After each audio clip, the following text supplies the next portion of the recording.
Assalamu alaikum and welcome back to News and Views with Irfan Mangera, guest presented today, and Juma Mubarak to all of you listening from around the world. Today we have a packed program and we're continuing with that program with Moeshfieka Botha, who is an activist and consumer debt expert. Um, Today is significant not just because it's the last Friday of Ramadan, but there's a particular reason why we commemorate Al-Quds Day. And here to speak more about it is Moeshfieka. Assalamu alaikum, Moeshfieka, and welcome to Salam Media. Walaikum salam, Irfan. Jazakallah for having me. Can you kick us off with what is Al-Quds Day and how is it tied to bringing down the Apartheid Israel's occupation of Palestine? Well, Al-Quds Day, as we all know, has been there to commemorate the genocide, the apartheid, the oppression of the Israeli occupation of Palestine. But now more than ever, and we know that it's been going on for nearly 8 decades, not since the 7th of October. But now more than ever, I think this year, Al-Quds Day signifies the continuation of our resistance against the genocidal oppressor. It really does show us that we have to grow our resilience and support the resilience of the people of Palestine. And we need to buckle down on defiance against those oppressors and the aggressors who continuously, with impunity, continue to oppress, harm, murder, and do everything that one wouldn't think that a civilized world would allow to our brothers and sisters in Palestine. Hmm. It is painful. I think we know year on year, every Ramadan without fail, Israel has continued bombing and executions and imprisonment of people in Palestine. But Al-Quds Day is here to be a commemorative day, and it's an annual international day expressing its support for Palestine. And as you said, it's coming at a time where we've seen the genocide unfold before our eyes, and large rallies today will be hosted around the world. Now, from a South African perspective, why is it necessary? Why should we bother about this human rights infringement? And given that it is the closing off of Human Rights Month, perhaps reflect on that for us. Well, I guess the simple answer would be because we're human. The simple answer would be because we should be feeling the pain of the mother in Palestine who has lost multiple children. We should be feeling the pain of the orphan in Palestine who has lost his parents and all their siblings. We should be feeling that pain. South Africa also comes from a time where we had the oppression, we had the aggression. We know what apartheid was like. And if we didn't experience it personally, surely we have members of our family, members of our circle who have. It is there, it is a part of our history. And when we, as South Africans, needed the help of the international world to bring down our apartheid colonizer, when we needed the help of the outside world to free us from tyranny, to free us from injustice, Palestine was one of the countries that stood with us unconditionally. Unconditionally. So I think it's only fair that given that history, given the fact that we have experienced this colonialism, that we have experienced this segregation, that we have experienced this injustice, we should be standing with the people of Palestine and obviously every other region that is experiencing oppression and aggression. Some observers have claimed that the event was initiated by Iran to further its own political interest and to use proxies to fight against Israel and Western powers. In a statement on Quds Day this year, Iran's foreign ministry said the event has, and I quote, now turned into a symbol of the unity of the entirety of humanity, close quote. It also condemned the US and Western states for lending support to Israel in its war on Gaza. You are in a context of South Africa and what you just mentioned now, that we've experienced this ourselves and they lent us the support in our time of need. How best do we lend support to Palestinian people who are not just in Palestine. As we know, so many are fighting for the right of return all over the world. Some are now being arrested in parts of the world unlawfully at that for protesting against the genocide. How do we stand up and support the initiatives, and what would actually contribute towards bringing out and bringing down this form of apartheid and colonial power?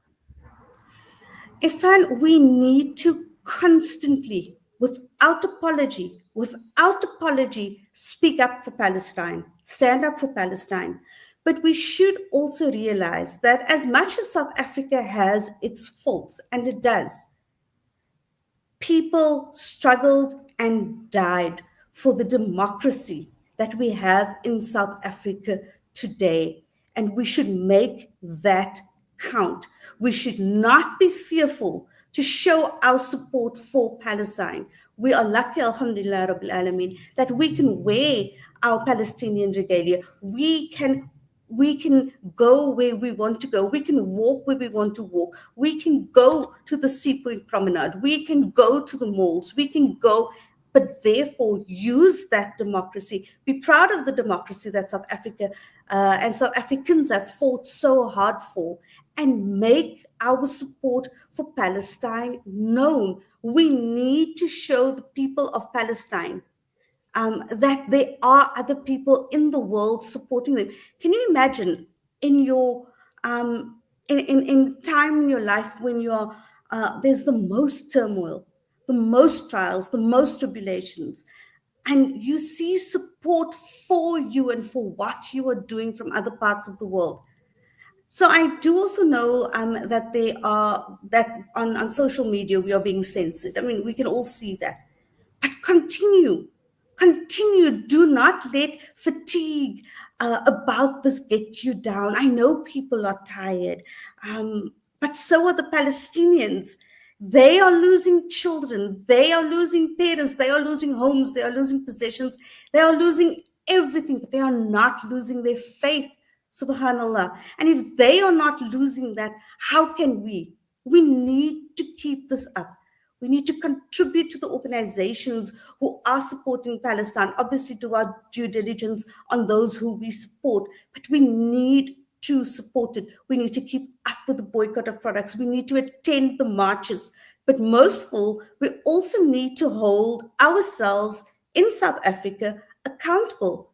Check the influencers who you are following. Check the artists who you are following. Check the retailers who you are following. Check your circle.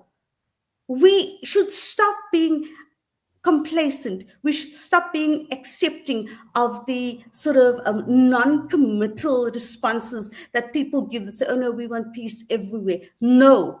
Do you stand against the Israeli genocide? Yes or no? Do you stand against Palestinian oppression? You cannot. We need to hold ourselves accountable, but we also need to not be fearful. We need to not get tired, and we need to show the people of Palestine that we will speak up for them and we will stand for them, inshallah. I mean, and I think I had the privilege of actually going to Palestine as a young 18-year-old, and it was an international youth camp. And, the solidarity emerging from there reshaped the way I thought about life and I approached life. You've mentioned now different forms of resistance are important. And given that South Africa's own history teaches us that there are modes of tactics that we could use to keep up the boycott, or we could speak about it using social media as tools for resistance. Um, we have a society that is undergoing so much of turmoil as well in South Africa, rightfully mentioned by yourself just now. But even in that, there's a recognition that there's shared struggle. And for us to connect those struggles is important. How do we, at a very basic level, remind ourselves and build that level of consciousness that you have? Because for an ordinary citizen who might not be fully aware, who are carrying on their day-to-day lives, things are okay. I've just yet to do work and I'm going home looking after my family. But how do we build and root that consciousness? Because yes, we're speaking about humanity and this idea of you seeing wrong, you still should feel something. But the thing is, a lot of people are not responsive to that anymore. What can we do as the people who are aware, who are conscious about these issues, to go and help others to make others aware of it?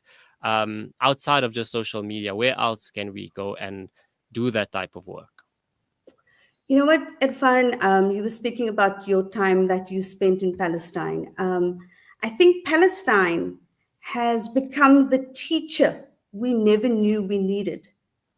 Palestine is becoming the mirror for who we are and what we want to be and what we don't want to be. I think we need to sit and reflect and take those lessons from Palestine, take those lessons of resistance, take those lessons of hope, take those lessons of compassion, take those lessons of Iman, take those lessons of complete acceptance on Allah subhanahu wa ta'ala and break it down to that, because all of us in South Africa can relate to that. So if you don't want to make it about a Palestinian issue, why, I wouldn't understand. But if you don't want to make it about a Palestinian issue, make it about a humane issue. Make it about something that you can connect to. Choose something that you can connect to. And with all due respect, people, when we say that people are perhaps not connected, if you have data for TikTok and you have data for Facebook and you have data for Instagram, then you would be seeing a post. Conscientize yourself. Conscientize yourself. Make yourself become a responsible citizen, not of South Africa, but of the world. Take that data and go and find out. Speak to the people who you think might know a little bit more. Again, it comes down to we have to stand strong, we have to stand proud, and we have to speak up for Palestine. And if you think to yourself, I can't do that because I don't know enough, then take the resources at your disposal and go and find out more. For you will see that the beauty of the resilience, the beauty of the resistance against injustice for nearly 8 decades will speak to you. Will speak to you, and you and I, Irfan, would not be having to do so much work in trying to get people to support Palestine, because once you see that struggle against injustice, as a human, you are going to say, I cannot allow this, and I am connecting to this, and I will stand strong, and I will speak up for the people of Palestine, inshallah. Moeshfieka Botha, Jazakallah khairan for joining us this morning on Salam Media, speaking about Al-Quds Day, 45 years ago, already commemorated as an annual event by the state of Iran and contributing towards the Palestinian resistance. It has been such a pleasure speaking to you and encouraging to hear voices who continuously raise the banner of Palestine and make sure that we don't forget that continuous struggles, ceasefire or not, which clearly was broken already by Israel, and for us to thank you for that work, but to also say keep going, and inshallah we'll all be able to see and go to a free Palestine very soon, as we continue to rally more people in support of breaking those shackles.